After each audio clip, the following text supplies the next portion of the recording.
Last na lang from my end, since today nga yung ang dami nang nag-file din ng bills sa sisimula ng 20th Congress. And nababanggit na ever since na yung isa sa mga tinuturing na most important piece of legislation yung panukalang pambansang pondo. May statement lang po si Speaker recently about some open BICAM proposal. Can you just please elaborate? Yes. Good afternoon, everyone, to our friends from the media and to the public who's watching us on live today. Today is June 30, day 1 of our new set of government officials that will be starting their term today.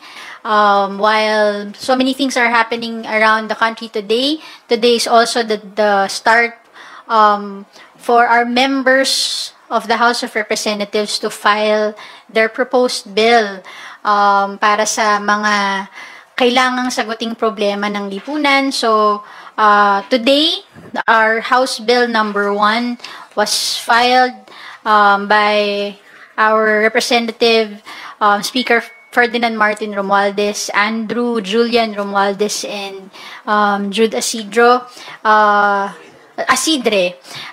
for the RICE Act, Rice Industry and Consumer Empowerment Act. Alam naman natin, rice is life. Hindi kumpleto ang hapagkainan ng bawat pamilyang Pilipino kung walang kanin.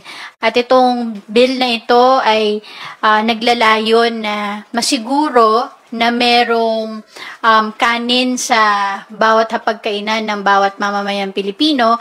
Kasabay din dito yung pagpoprotekta sa ating mga magsasaka. To ensure na merong enough at papalakasin ang NFA para magkaroon ng proteksyon ang ating mga magsasaka at magkaroon din ng proteksyon ang presyo ng bigas sa ating market. At siguraduhin na may kakampi ang mga magsasaka at kakampi din ang bawat Pilipino. For the rest of our bills, I think mamaya makikita natin yung iba pang mga una nang nakapag-file. But for now, I will entertain your questions.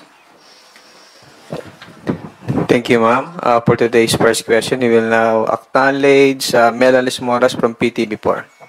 Ma'am, follow up lang po dun sa bill sa House Bill number 1. Sa tingin niyo po, dahil ito nga ay tututukan mismo ni Speaker Romualdez, gaano kabilis kaya ito maaaprubahan at kailan kaya ito para maramdaman agad ng ating mga kababayan? Well, we are looking forward na katulad nung 19th Congress kung saan nakita natin kung gaano naging productive ang 19th Congress sa paglalabas at pagpapasa ng mga batas, siguro ngayong 20th Congress sa patuloy na pagkakaisa ng mga miyembro nito ay makakita natin yung mas mabilis na pag-usad ng galaw ng mga bills, lalong-lalo na para sa mga ganitong klaseng legislations na sumasagot sa mga basic needs ng mga Pilipino. Hindi ko masasabi ang timetable. Of course, magkakaroon pa lang ng organization ngayong July, no? Pero alam ko na tingin ko naman walang kokontra na magkaroon ng affordable na kanin para sa ating mamamayan. Lalong-lalo na, ito din ay pagsulong sa polisiya ng ating Pangulo, Presidente Bongbong Marcos, na magkaroon ng murang pagkain, yung food security para sa ating mamamayan. We are looking forward to working with the rest of the members of the House of Representatives in the 20th Congress, along with agencies, the appropriate agencies, to discuss ano yung mga kailangan pag-usapan para mas strengthen at mas mapaganda pa itong bill na ito. Okay. Ma'am, last na lang from my end, since today nga yung ang dami nang nag-file din ng bills sa sisimula ng 20th Congress. And nababanggit na ever since na yung isa sa mga tinuturing na most important piece of legislation yung panukalang pambansang pondo.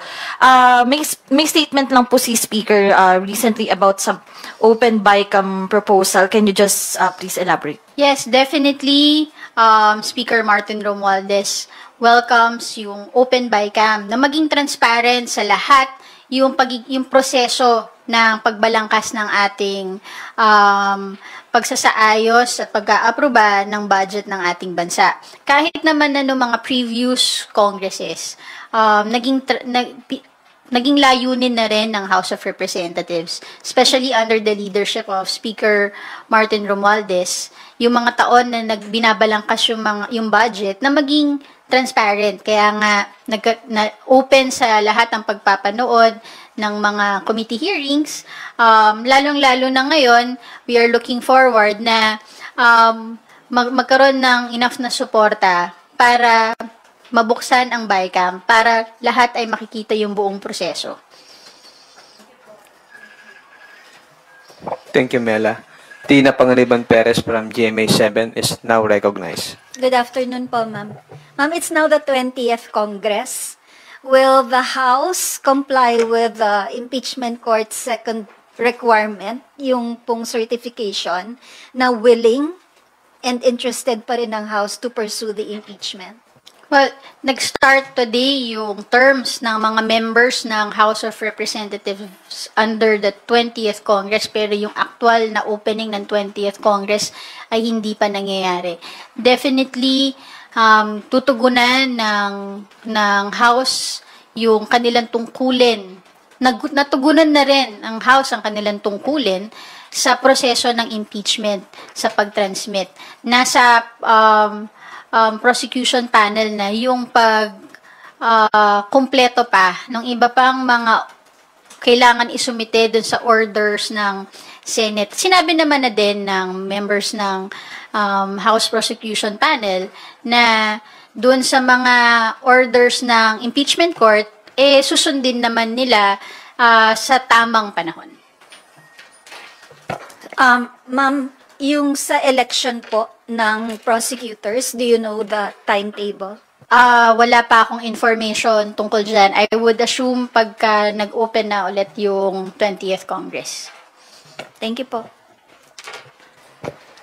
Thank you, Tina. Dwight De Leon from Rappler is next. Hello po, good afternoon. In light po of the COMELEC decision today, denying the motion for reconsideration of Joey Uy, who will the House recognize as Congressman of Manila 6th District? Okay.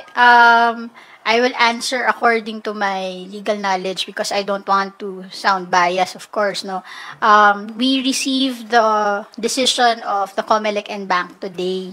From my understanding, the decision will reach its finality 5 days after the promulgation of the decision. Dun pa lang mapoproklama yung declared winner under today's decision. So, it will really be up to the House. I have no information on ano yung magiging current status as of now because of the decision.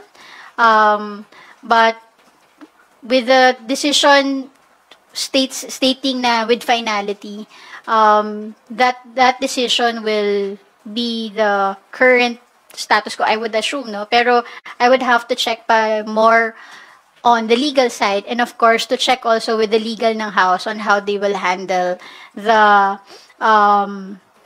status quo situation with the new decision. Would you know lang po, based siguro on preliminary information, if the HRET, the tribunal will take over the case? May ganun na po ba kayong there's a spokesperson of the House? Okay. Wala pa kasing HRET as of now. Hindi pa nakakapag-organize. So, as spokesperson of the House, I can only state na wala pang HRET na na-organize.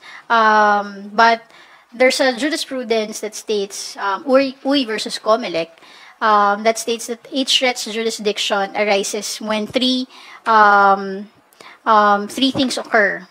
Number 1, proclamation. Number 2, taking of oath before the speaker in open session. and assumption. So that happens on July 28. Since wala pang HRET jurisdiction, COMELEC still has jurisdiction over questions on congressional controversies. So yung view po na ina-adopt niya rin is that nag-commence lang yung term ng mga kongresista ngayong araw, but they will assume their office on July 28. Ganun Not po. necessarily. We are talking about when jurisdictions of the two bodies acquire. So, COMELEC loses jurisdiction once HRET acquires jurisdiction. And when does HRET acquires jurisdiction? Dapat pag nag-concur na yung three things, which includes the taking of oath before the speaker in open session, which usually takes place on the morning of SONA. Thank you po. Thank you, Dwight.